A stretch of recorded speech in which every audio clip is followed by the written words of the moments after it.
welcome to Crime Bites, the show where we talk about some truly bizarre and disturbing crime cases. My name is Liz and today is True Crime Tuesday. Today I am going to tell you a tragic tale about two young teenagers who both happen to be high school cross-country runners from different schools in northeastern Texas. First, we're going to meet Adrienne Jones.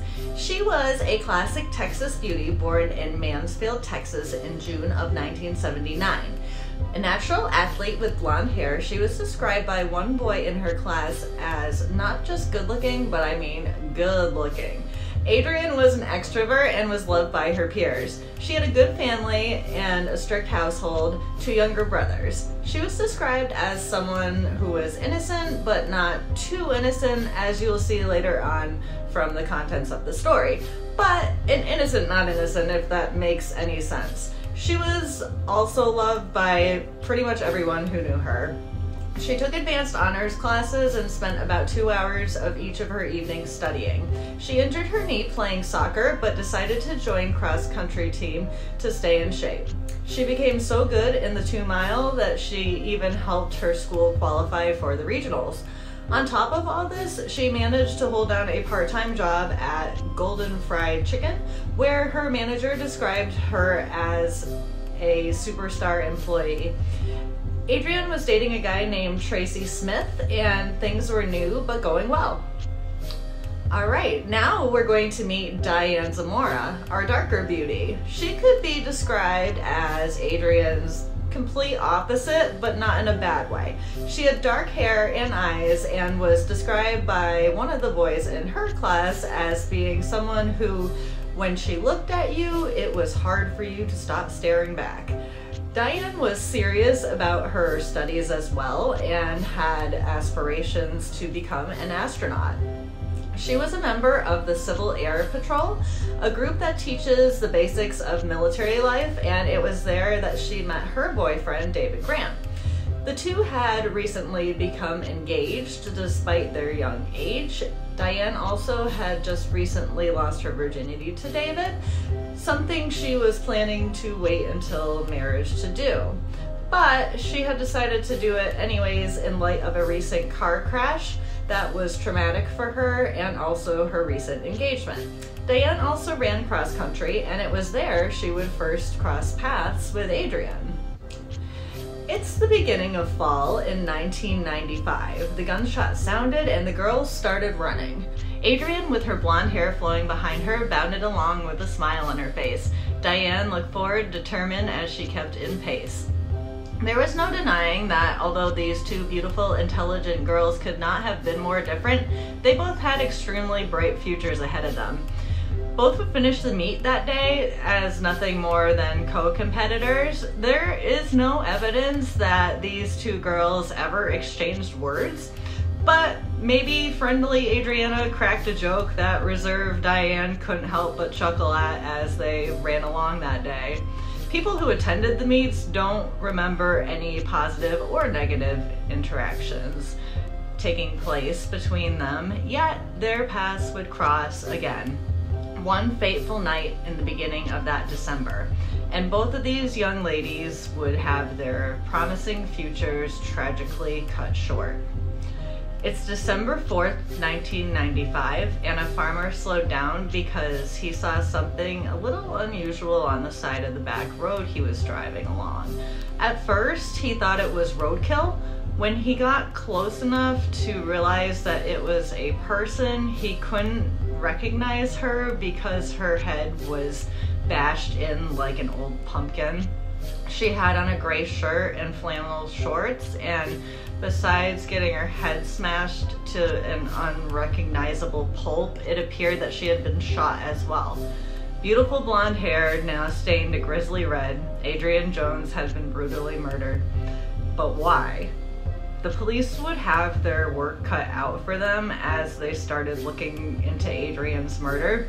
As I mentioned before, Adrienne was a popular girl, loved by almost everyone, and you know high school and how people talk.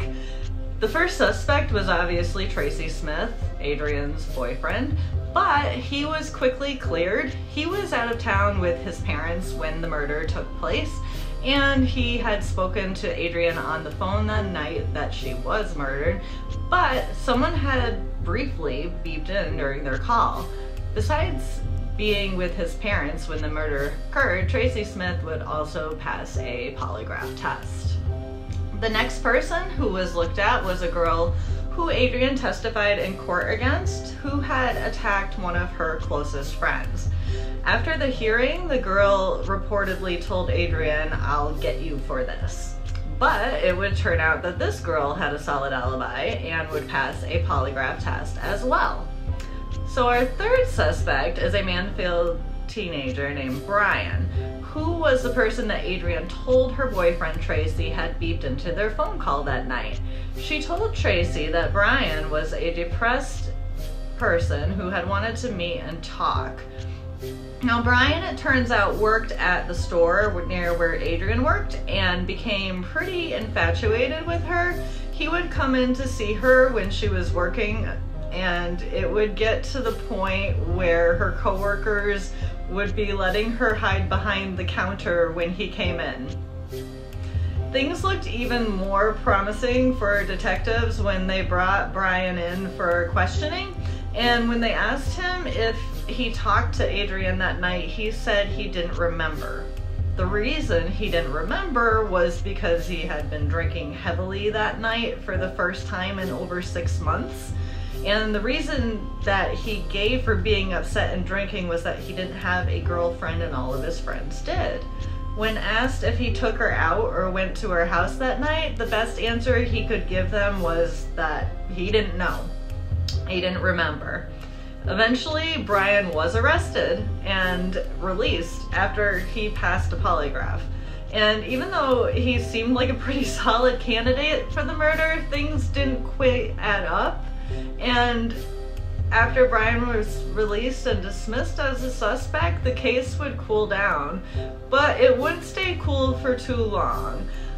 I told you our young ladies would cross paths that fateful night and that both of their futures would be cut tragically short. So what happened to Diane? It turns out that Diane did in fact cross paths with Adrian on the night she was murdered, and what she would see and experience would forever change her life as well. She would also be key in solving the case. After the murder, Diane would actually graduate at the top of her class and continue on to join the Navy as she had meticulously planned in hopes of becoming an astronaut. But something would be weighing on her mind, and it wasn't just that she was halfway across the country from her fiancé David.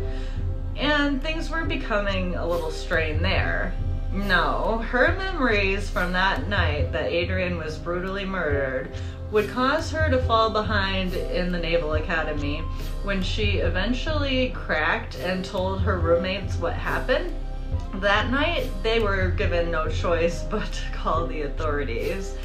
Okay, so remember I told you that Adrian became so good in cross country that she helped her team qualify for regionals?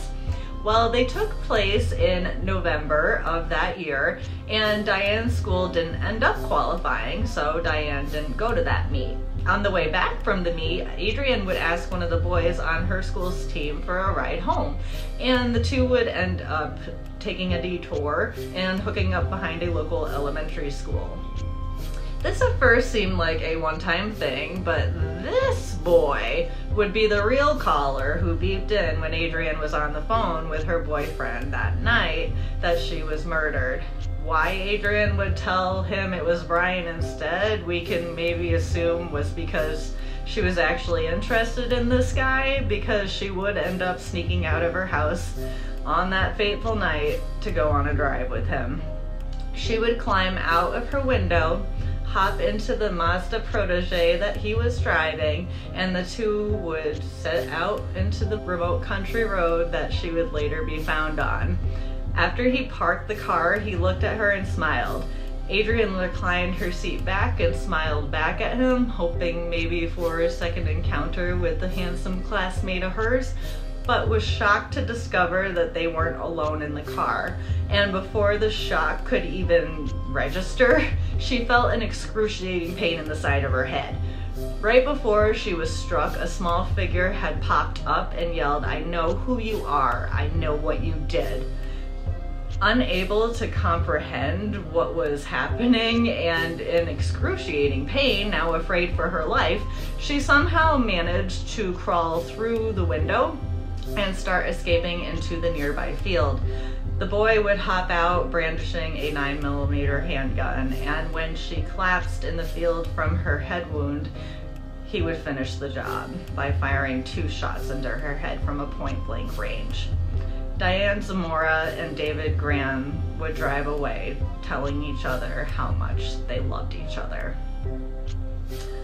Apparently, the two would come through a friend of David's window, bloody clothing, but David would beg his friend just not to ask them any questions, and so his friend observed them just laying on the floor in bloody clothing, holding each other throughout the night. And apparently he didn't think to talk to the police in light of the murder. So when Diane's roommates saw a picture of her and David at the Naval Academy, they said something like, "You look like you two would kill for each other," to which Diane responded, "We have," and then proceeded to confess the murder to her roommates. She only left out the part where she bashed Adrian in the head with David's weights. When her roommates went to the chaplain for advice about what to do about the story that their roommate told them, he went to the police, as he should have. And let me just stop myself there. Apparently, they were the second person that Diane told about her murder, but these girls actually did something about it. Anyways, when the police talked to Diane, she denied it, but when they went to follow up with David, he ended up confessing, and then Diane would soon provide her own confession. What an insane story. In a heart-wrenching quote from Adrian's father, he said, "I truly felt that if we had some rules that kept her away from teenage temptations, we'd be okay." This is just so sad because you can't plan for or predict the pure evil that fell upon Adrian. It's just one of those things that truly defies the odds and level of twistedness that we can see here. I mean, in what universe does murdering your cheating boyfriend's lover somehow make everything okay? I am so sorry to the Joneses. And now a quick glimpse inside the clearly twisted head of David Graham. He stated, "When this precious relationship we had was damaged by my thoughtless actions, the only thing that could satisfy her womanly vengeance was the life of the one that had, for an instant, taken her place." Ew. Okay, moving on. Both David and Diane are still in prison, but will be eligible for parole in 2036. Diane actually would get married to a different man that she met in prison, who was also in prison, and the two would end up divorcing 5 years later, never actually meeting in person. I'm gonna leave you on a more positive note as always here, so here's another story about military love. Arabella was a New York socialite and her husband Frank was a lawyer. On the day that they got married, Frank enlisted in the Union Army and ended up in the Battle of Gettysburg. While he was fighting, Arabella would volunteer as a nurse and come visit him. During the battle, he was found in a Confederate battlefield, seriously wounded. The doctors actually didn't think that he would survive, but since his wife was a nurse and nearby, she was able to be escorted over Confederate lines to tend to her husband. It was her care that would end up saving his life. Well, thank you so much for joining me today. If you liked today's video, please be sure to subscribe and let me know in the comments what you think about this story. Was David or Diane the more twisted one? I can't decide myself, honestly. And please everyone, stay safe out there. Bye!